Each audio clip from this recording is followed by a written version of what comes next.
Hello everybody, thanks for stopping back by Wild Bird Creative. A big welcome to all the new subscribers. I hope you get inspired to create something. Today I've got this piece of rather paper bag-like packing paper that I just stamped and sprayed, and it's just kind of really cool. It's got a lot of texture. I just love the feel of it. I've got some spots where I stenciled, and I just want to start tearing it up and making something of it. So let me get started ripping this apart.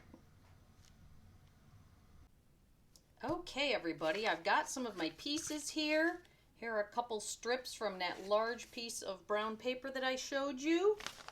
Here is my background piece that is just pre-decorated craft paper that I've been wanting to use, and it looks like today is the day. Now, because I'm working with an entire sheet of craft paper, which can be a little thicker, I am going to coat this up with my matte medium. A glue stick won't quite suffice. Try to move quickly here. You can always come back in and get the edges down. I'm working on a 9x9 piece of mixed media paper today.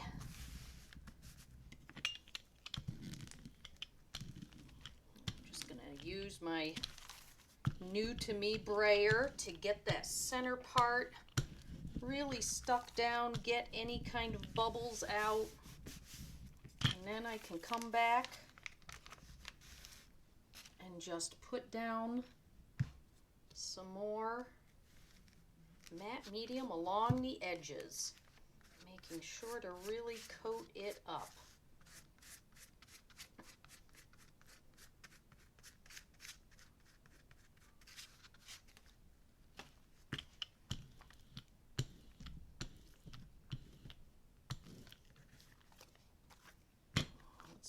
This side, this needs a little more. It is starting to stick, but I still want to add just another coat in here. Let me get that out of your way. This way I'm able to get right to the edges. The middle is already stuck down.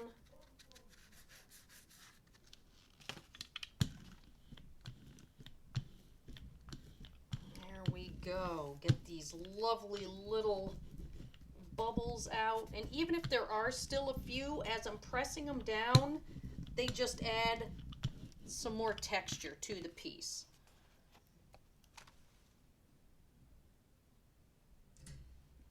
So here you are.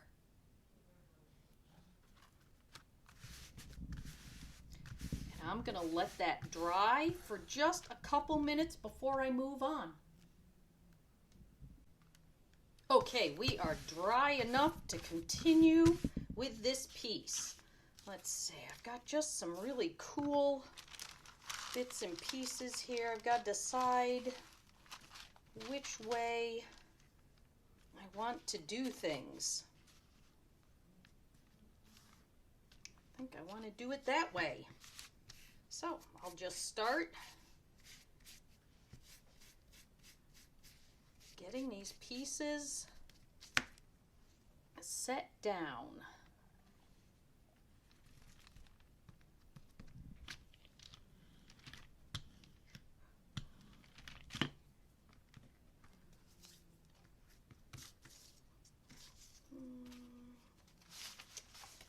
Let's see. Let's do this one next. I'm going to move this to the side so I don't have to keep reaching across.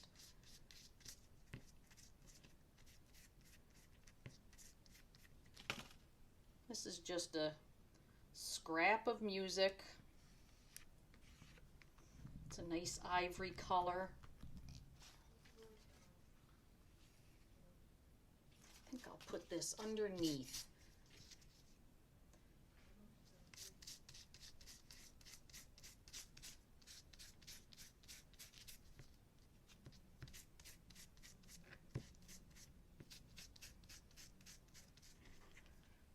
Just getting it well covered.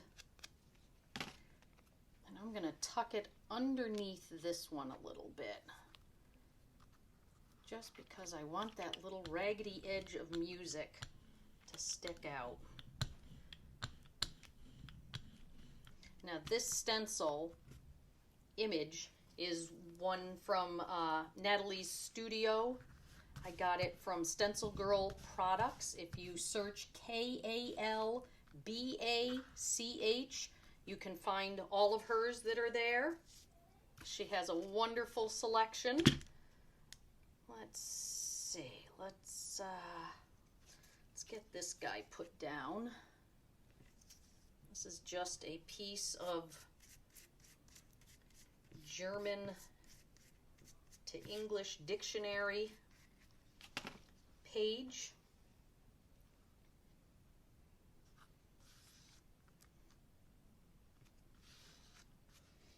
It was in a discard pile because it was just falling apart. This one, make sure I get the right side. There is a method to my madness here.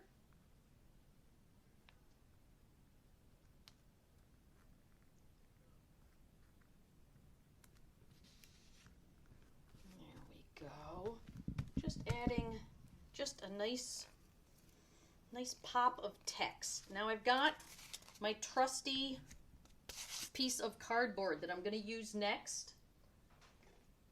And I am going to use pink. That may seem like an odd choice, but again, there's a reason for that. I want something entirely different than what is already on here. I'm using light magenta. I've just got it on a paper plate, nothing fancy. And I'm just going to butter this up and then just stamp it. And I know it's not going to be perfect, and I don't want it to be perfect. I want it just to be interesting.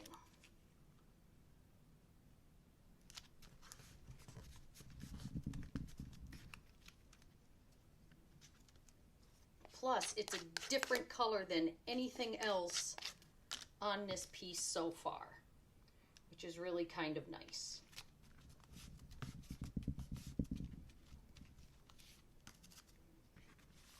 I think I'm going to come right down here with some of it. There's still a little bit on here. Don't want it to go to waste. Just add some pops of pink.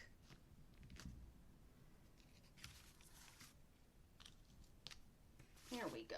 Softens that up a little bit too.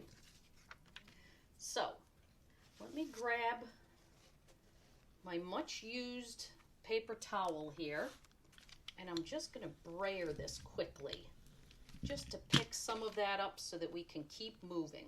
Plus it makes it nice and matte. On to my next piece of music.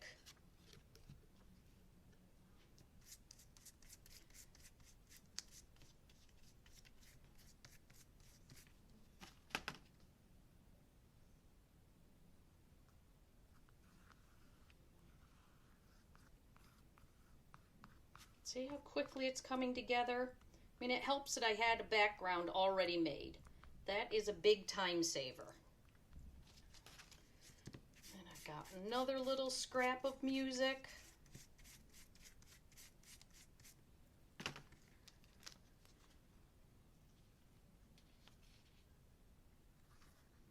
I really like this piece of music because it has somebody's notes on it. It's got their numbers right there as they were practicing this piece. Makes it just a little more unique. I need a little bit there. You didn't get enough on you.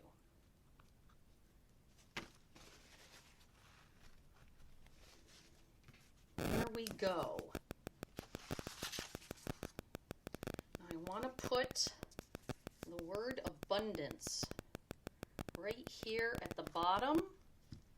And I'm just going to use, you know, I might use pink.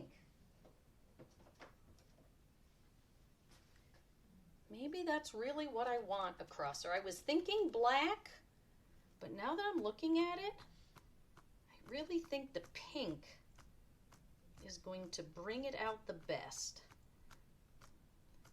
This is another Stencil Girl Products stencil. Let's see, let me tell you what number this is. L258, should you be interested in getting it. There we go. I've got a nice feel going here. I really like it. Now what I'm going to do is soften things even more. Not too much, just a little bit.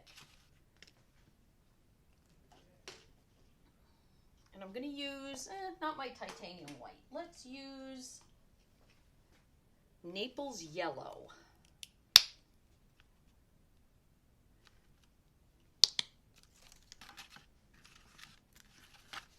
Just come in with my sponge and just hit a few places. Nothing too much.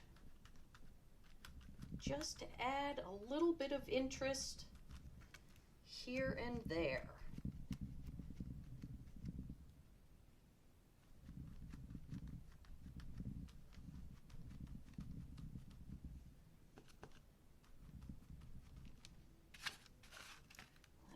Let's take a look. Oh, I like it. I want a little more over here. It's always good to start light. You can always add more, but it's hard to go back and remove paint.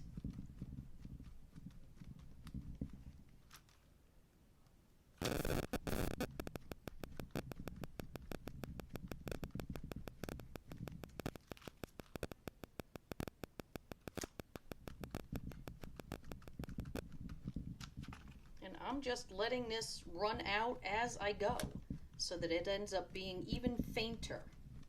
It ends up just being a little bit of a ghost impression. I don't want to go over my word though. I want to keep that nice and crisp. But you know what? I may want to bring some over here. As I'm looking at it, I feel like it's being left out.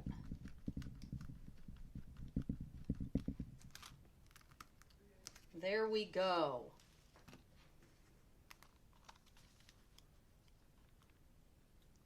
Okay, let's do one more thing and we'll be done.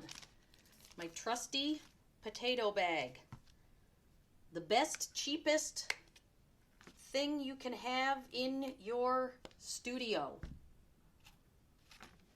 And I'm just going to use the same sponge that I was using before. And I'm just going to come in and just add just some additional interest. That's all I'm doing. Darken those corners a little bit.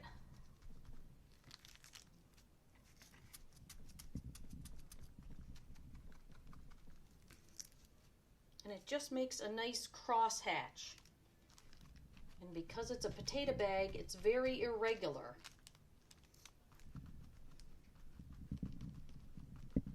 And depending on the amount of pressure you apply, will affect the final look. You can go very heavy, or you can go very light. Let's do a couple more.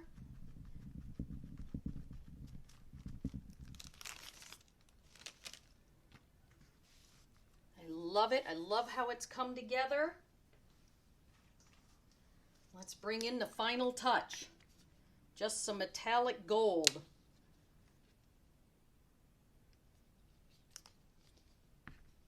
And for this, what I want is not my potato bag.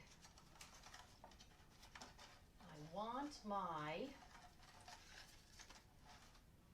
crackle stencil that came from, I don't know, can't even read that little thing, but that's what I'm going to use. And I'm going to come in with a fresh sponge, just a small one, because again, I don't want this to be too heavy. This is a little bit more difficult of a stencil to use than you might think. You really have to apply some pressure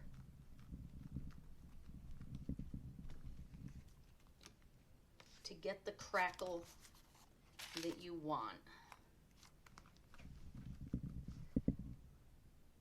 But it does work. You just have to work a little harder for it. And it's just a delicate crackle. This is not something that is going to obscure a lot of your work. Even if you press very hard, you're still going to be okay. So you can just see that little bit of gold showing through there.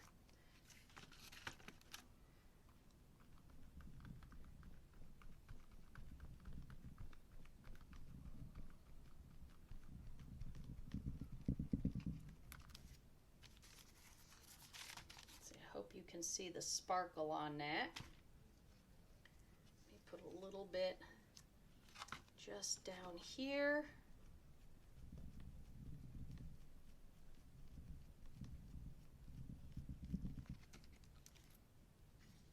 And maybe a little bit right through here. Use up the last of the gold paint.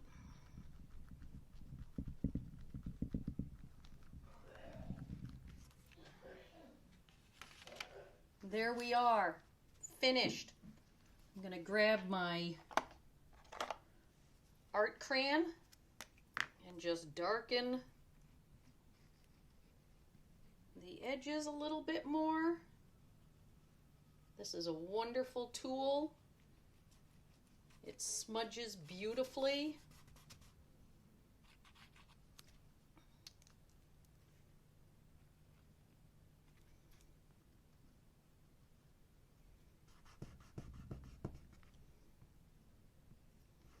There's really no wrong way to use it.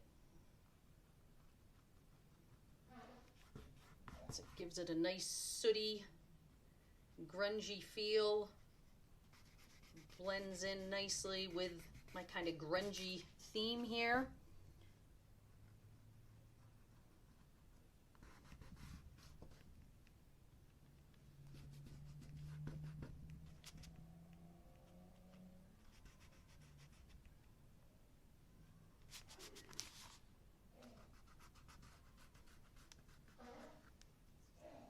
There we go, everybody.